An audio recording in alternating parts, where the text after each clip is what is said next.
अच्छा, आपसे लोग कहते हैं कि पैसा जरूरी नहीं है। जो लोग आपसे कहते हैं कि पैसा जरूरी नहीं है, पैसा मायने नहीं रखता है, उन सबसे कुछ क्वेश्चन पूछिए कि जब पैसा जरूरी नहीं है तो पुलिस वाला अपना ईमान बेचकर लोगों से घूस क्यों लेता है।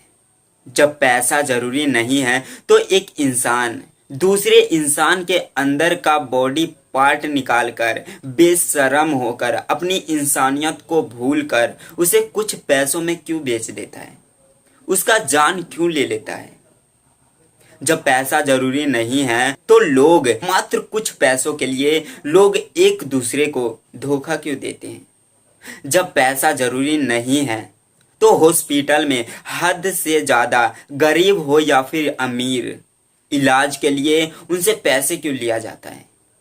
जब पैसा जरूरी नहीं है तो लोग अपने परिवार से मजबूर होकर दूर देशों या फिर दूर शहरों में कुछ पैसों के लिए अलग क्यों हो जाते हैं। पैसे कमाने के लिए किस लिए जाते हैं। जब पैसा जरूरी नहीं है तो प्राइवेट स्कूल वाले हद से ज्यादा गरीब हो या फिर अमीर, उन सभी से हद से ज्यादा फीस क्यों लेता है। यहाँ तक कि इतनी बड़ी महामारी में स्कूल, फैक्ट्री सब चीज बंद था, लोगों के लिए खाने के लिए पैसे नहीं थे, फिर भी प्राइवेट स्कूल वाले एजुकेशन नहीं दे रहे थे लेकिन फीस लिए जा रहे थे। पैसा जरूरी नहीं है, इम्पोर्टेंट नहीं है तो लोग बैंक और एटीएम को लूट क्यों लेते हैं। जब पैसा जरूरी नहीं है तो लोग एक दूसरे को धोखा क्यों देते हैं। जब पैसा जरूरी नहीं है तो लोग घोटाले क्यों करते हैं। जब पैसा जरूरी नहीं है तो लोग शराब, ड्रग्स आदि जैसे नशीली चीजों का व्यापार क्यों करते हैं। क्योंकि पैसा बहुत जरूरी है, पैसों से हर जरूरी चीज खरीदे जा सकते हैं। जब पैसा नहीं रहेगा तो राशन के दुकान पे आपको राशन नहीं मिलेगा। जब पैसा नहीं रहेगा तो दवाई के दुकान पे आपको दवाई नहीं मिलेगा।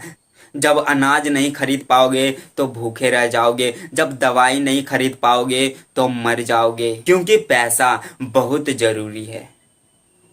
लेकिन एक बात हमेशा याद रखना, पैसे कभी भी गलत तरीके से मत कमाना। पैसे ईमानदारी और खुद के दम पर कमाना, किसी को नुकसान पहुंचाकर या फिर किसी के जान लेकर नहीं। किसी से बेईमानी करके या फिर किसी को नुकसान पहुंचाकर कभी भी पैसे मत कमाना। ईमानदारी और सच्चाई से पैसे कमाना, तभी भगवान भी आपका साथ देंगे, लोग भी आपके साथ खड़े रहेंगे, हर लोग आपकी इज्जत करेंगे। देश में, समाज में, मोहल्ले में, गली में, हर तरफ आपका इज्जत बना रहेगा।